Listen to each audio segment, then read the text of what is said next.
Hello students, a very good morning to all. Student, now we will talk about February Revolution in Petrograd.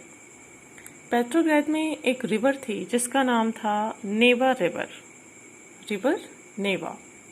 इस river के left side में fashionable group Duma with their palace official buildings situated थी।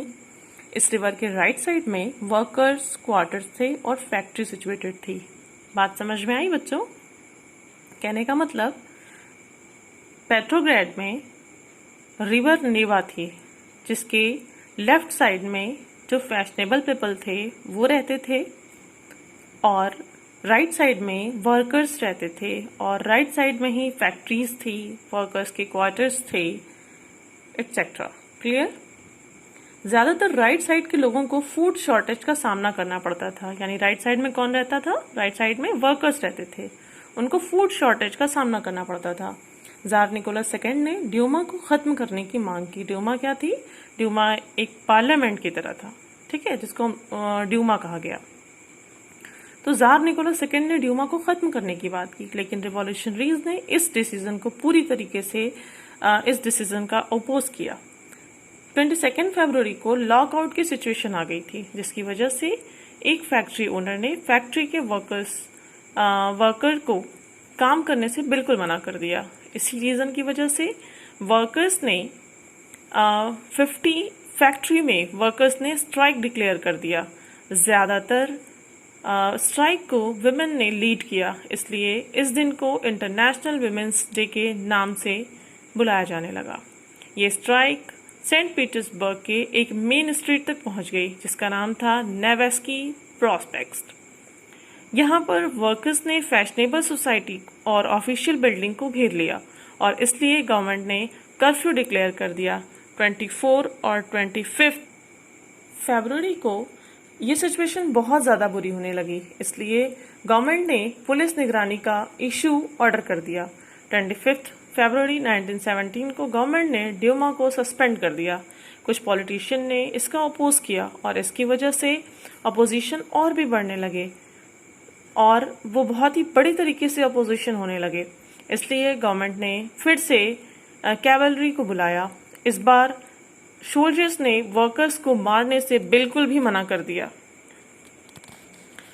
बल्कि इस बार soldiers ने workers का साथ देने की बात की। और स्टूडेंट,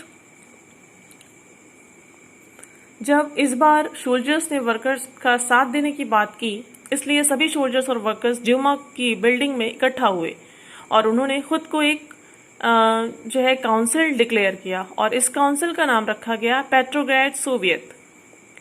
अब 2 मार्च को कुछ मिलिट्री सोल्जर्स की एडवाइस से जार निकोलस सेकेंड ने अपना सिंहासन छोड़ दिया।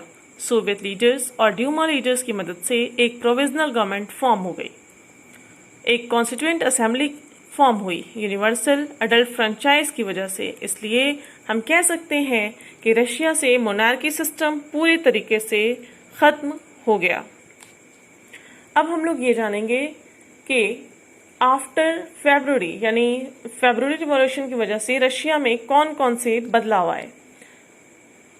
फरवरी रिवॉल्यूशन की वजह से रशिया में बहुत से बदलाव आने लगे। For example, first, the restrictions on public meetings and associations were removed. Soviets were set up everywhere in Russian society.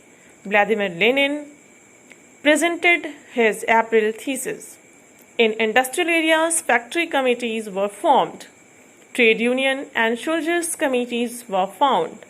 All Russian Congress of Soviet meeting में 500 सोवियत ने हिस्सा लिया। अब प्रोविजनल गवर्नमेंट को ये लगने लगा कि रशिया के लोग बोल्शेविक पार्टी को ज़्यादा पसंद करने लगे हैं, इसलिए प्रोविजनल गवर्नमेंट की पावर तो बहुत ही कम हो जाएगी। इसलिए गवर्नमेंट ने वर्कर्स को फैक्ट्री में काम करने से मना कर दिया और बोल्शेविक पार्टी के लीडर्स को पकड़ने लगे। इस सिचुएशन से डरकर बोल्शेविक पार्टी के लोगों ने डरकर छुपना शुरू कर दिया। कंट्री साइड में लैंड को डिस्ट्रीब्यूट करने के लिए कई सारी कमिटीज़ भी बनाई गई। जुलाई और सितंबर में पीजेंट्स ने फोर्सफुली लैंड को हड़पना भी शुरू कर दिया था। अब हम लोगों का नेक्स्ट वीडियो में हम लोगों का नेक्स्ट टॉपिक होगा the revolution of October 1917। I hope these topics are clear. Thank you. Have a nice day. Please like, share and subscribe my channel. Thank you.